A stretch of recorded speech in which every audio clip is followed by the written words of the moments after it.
Red Bull's Max Verstappen has continued to keep the pressure on McLaren as a World Championship disruptor, with the Dutchman just 36 points behind standings leader McLaren's Lando Norris with 4 rounds remaining. The Dutchman was only an opportunistic assassin through the season's first half, but his hunt for a 5th title came alive from Monza, where he dominated. Consistency naturally has played an integral part. Given Verstappen has scored points at all rounds except Austria, along with 11 podiums, including the last 6, with McLaren failing to win between Monza and Austin, despite early season dominance. The Dutchman also made inroads on the back of his rivals' mistakes, such as when Piastri made 3 uncharacteristic mistakes in Azerbaijan capital Baku, including going into the barrier on lap 1 of the race.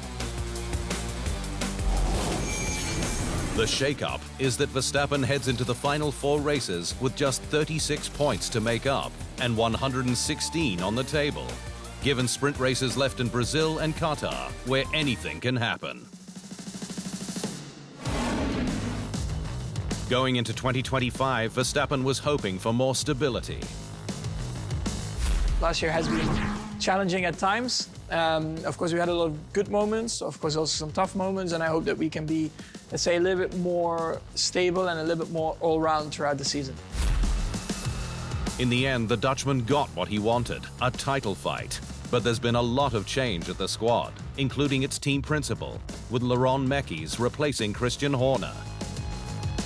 The focus will really be making sure that all the talented people here have what they need to perform at their best, because they are already the very best. And we'll be focusing on that, focusing on making sure that the Red Bull energy is flowing through the team.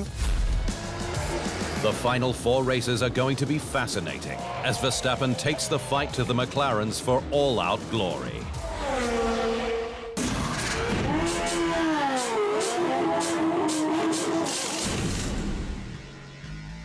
Mercedes heads into the final 4 races determined to regain 2nd in the Constructors' standings, but knows that weekend preparation will be paramount, with no more upgrades coming for the W16.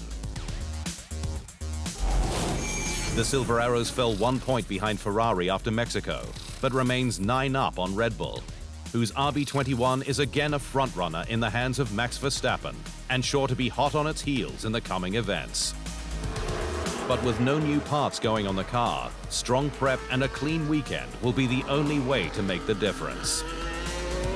Hopefully we start near the sharp end of the grid, we race strongly, we don't get tangled up in first lap incidents, and we get to the flag with both our drivers having scored good points. And we just keep trying to do that weekend after weekend, knowing that all our competitors are done with developing their cars. We're pretty much done with developing our car, so it's just the stuff we bring and just trying to execute it as well as we possibly can.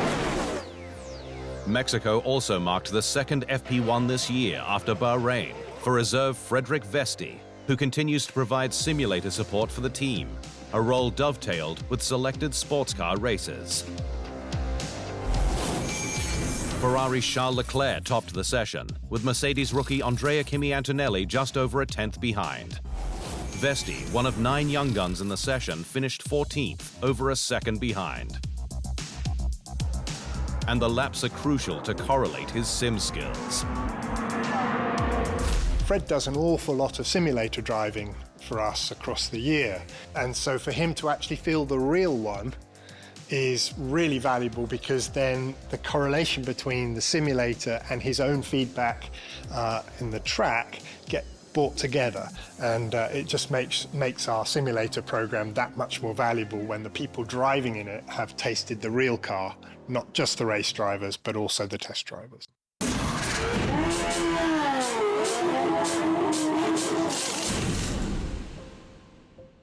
2025 marks Renault's final season as a Formula One power unit supplier, given Alpine's 2024 decision to go into the sport's new era as a Mercedes customer team for better, cheaper grunt. It's a sad split for the French squad, given its long history in F1 that dates back more than 4 decades, including back-to-back world title doubles with Fernando Alonso. And as an engine supplier, for which it earned another 10 Constructors crowns, 4 alone with Red Bull Racing from 2010 to 2013. Renault first entered F1 in 1977, fielding 1 car for Jean-Pierre Jabouille, though he didn't finish any of the 4 races that he started, with the RS01 complete with the sport's first turbo engine, dubbed the Yellow Teapot, as its power plant frequently boiled in complaint. The team's breakthrough moment came at the 1979 French Grand Prix at Dijon, where Jabouille won on home soil for Renault, with his RS10 shod with Michelin tires and burning French Elf fuel. And while it was also an historic maiden victory by a turbocharged F1 car, the race is remembered for the fight for second place between Jabouille's teammate René Arnoux and Ferrari's Gilles Villeneuve, with the Canadian just ahead at the checkered flag by 0.2 of a second. Première victoire 100%. The French brand dipped in and out of F1 over the next few decades, with its latest iteration rejoining from 2016. Renault was rebranded into Alpine from 2021, with its then pilot Esteban Ocon winning that year's Hungarian Grand Prix following carnage at the first corner. But the team has never looked close to repeating the feat, with its Alpine era largely defined by excruciating political turmoil, with management culls and high-profile exits galore. 2026 will be the first time in 11 years since Enstone was a customer team, with the squad, then Lotus, also pairing with Mercedes. Renault's departure after 10 years of Works Power Unit partnership will be sad, but there's hopes that Alpine can shine in F1's new era.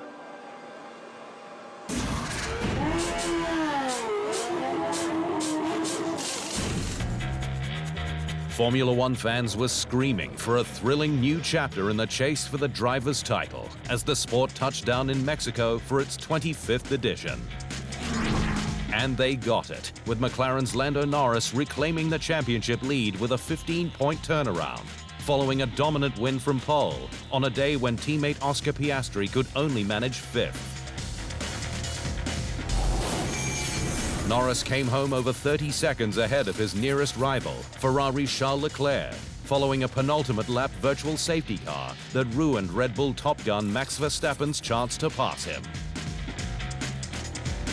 Norris's win was McLaren's first since the Dutch Grand Prix in August, the Brits' first since Hungary, his first in Mexico, his 6th for the season, and 10th overall, and it couldn't have been better timed. And the new standings leader is keeping his approach simple, with 4 races to go to secure the silverware he's been chasing. It's one weekend at a time, Norris said. I'm happy, I'm focused on myself, and I keep my head down. Ferrari may not have made inroads to McLaren, but it did pass Mercedes for second in the Constructors, on the back of Charles Leclerc's 7th podium this year, his 2nd straight, and milestone 50th overall. One earned with a bit of luck in the closing stages. My tires were completely gone, and I could see Max was coming back on the softer tire, so it was tough. But I think the safety car saved me at the end, he said. For his teammate Lewis Hamilton, who finished in 8th, Mexico was a mess, after an off-track excursion on lap 6 earned him a 10-second time penalty. But it wasn't because he didn't take the prescribed route back to the circuit blacktop. Instead, the stewards determined that, by leaving the track and cutting the corner, the driver gained a lasting advantage, overtaking car 1, Verstappen, and failing to give back the position thereafter. Celebrations were on at Haas, following its first double-point score since the Dutch Grand Prix, with Oliver Behrman going from 9th on the grid to finish a career-best 4th. Esteban Ocon was 9th. Mercedes was stuck in the midfield, following the first corner melee, with rookie Andrea Kimi Antonelli 6th ahead of his teammate George Russell, who returned his place having failed to get past Behrman. Sauber rookie Gabriel Bortoleto earned his first point since Monza after a pass on Racing Bull's Isaac Hadjar with 10 laps to go. And as the sole Swiss car on track after Nico Hülkenberg retired on the formation lap with a power unit issue. To the drivers' standings, and Norris is back on top for the first time since Bahrain in April, 189 days, a single point ahead of Piastri with 4 races left. Verstappen is 36 behind the new leader. On to the Constructors, where Ferrari is just 1 point ahead of Mercedes. Red Bull is 10 points adrift of the Scuderia. Just 12 points covers 6th to 9th.